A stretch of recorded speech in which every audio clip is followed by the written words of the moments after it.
اعوذ باللہ من الشیطان الرجیم بسم اللہ الرحمن الرحیم۔ السلام علیکم بچوں، آج ہمارا اسلامیات کا ٹاپک ہے جس میں آپ کو چہار کل کے بارے میں بتاؤں گی۔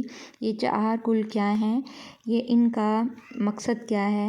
آپ نے اکثر اپنے گھروں میں دیکھے ہوں گے اس طرح کی سینریز وغیرہ لگی ہوتی ہیں، ان کا پڑھنے کا کیا فائدہ ہے، اور پھر میں انہی میں سے ایک صورت آپ کو تلاوت کرنا سکھاؤں گی۔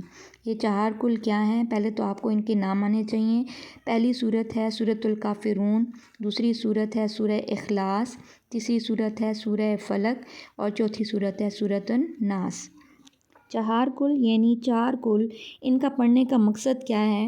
اگر کسی انسان کے دل میں کوئی وسوسہ یا شیطان حاوی ہو جائے تو انسان کو چاہیے کہ وہ ان چار کل کو پڑھے۔ ہر وقت اس چیز کی عادت بنا لے کہ رات کو سونے سے پہلے ان چاروں کل کی تلاوت کر کے سوئے۔ ان چاروں کل میں سے آج ہم سورہ اخلاص کی تلاوت کریں گے۔ تلاوت سے پہلے آپ کو بتاؤں کہ سورہ اخلاص مکی صورت ہے۔ اس صورت میں اللہ تعالیٰ کی صفات یعنی خوبیاں بیان کی گئی ہیں۔ چلیں تلاوت کرتے ہیں۔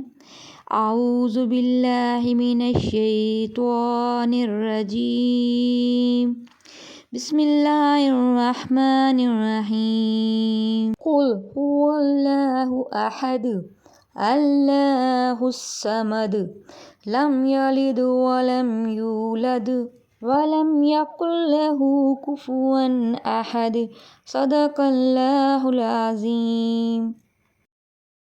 ترجمہ: اللہ کے نام سے شروع جو نہایت مہربان رحم والا ہے۔ تم فرماؤ وہ اللہ ہے، وہ ایک ہے، اللہ بے نیاز ہے، نہ اس کی کوئی اولاد اور نہ وہ کسی سے پیدا ہوا اور نہ اس کے جوڑ کا کوئی۔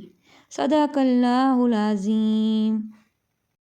بچوں، یہ تھا آج کا لیسن۔ اگر آپ کو یہ ویڈیو اچھی لگی ہے تو اس کو لائک کیجئے، میرے چینل کو سبسکرائب کریں تاکہ آپ کو نئی ویڈیوز مل سکیں۔ تھینک یو، اللہ حافظ۔